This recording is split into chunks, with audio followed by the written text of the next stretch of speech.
આ તરફ બારડોલી તાલુકામાં ધોળા દિવસે લૂંટનો પ્રયાસ થયો છે। એક વૃદ્ધની હિંમતને કારણે લૂંટારૂના ઈરાદા નિષ્ફળ ગયા। બારડોલીના રૂવા ગામે કુરિયર બોય બનીને આવેલ લૂંટારૂનો લૂંટવાનો પ્રયાસ કે જ્યાં તમારું પાર્સલ આવ્યું છે તેમ કહીને ધોળા દિવસે લૂંટારૂ સીધો વૃદ્ધના ઘરમાં ઘૂસ્યો।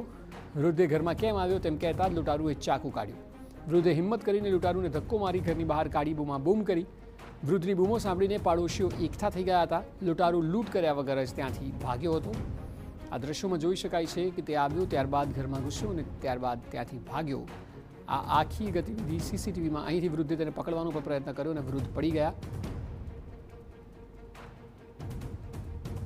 વૃદ્ધે હિંમત ન દાખવી હોત તો મોટા ગુનાને અંજામ આ એક્ટિવા ચાલક શખ્સે આપ્યો હોત। હેલ્મેટ પહેરીને આવ્યો છે, ઓળખ ન થઈ શકે માટે વધુ માહિતી આપી રહ્યા છે સંવાદદાતા જિગ્નેશ મહેતા। જિગ્નેશ, સીસીટીવીમાં આખી એક ઘટના દેખાય છે, આપ જણાવો કે વૃદ્ધનું શું કહેવું છે, કઈ રીતે આ ઘટના ઘટી હતી? જી ચોક્કસ, જે બારડોલી તાલુકાના ઉરવા ગામે બપોરના સમયે કુરિયર બોય બનીને બાઇક પર હેલ્મેટ પહેરીને આવેલો શખ્સ હતો, જેને પહેલેથી કદાચ રેકી કરી હોઈ શકે કે આ જે વૃદ્ધ છે તે ઘરમાં એકલા જ હતા અને ત્યાં જઈને પાર્સલ આપવાનું છે એમ કહીને ઘરમાં પ્રવેશ્યો હતો।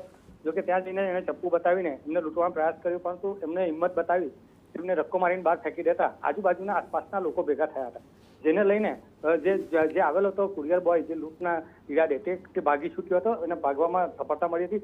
સમગ્ર મામલે હાલ તો સીસીટીવીના આધારે પોલીસ કદાચ જો કાર્યવાહી કરે, પણ અત્યાર સુધી તો કોઈ ફરિયાદ નોંધવા પામી નથી વૃદ્ધ દ્વારા।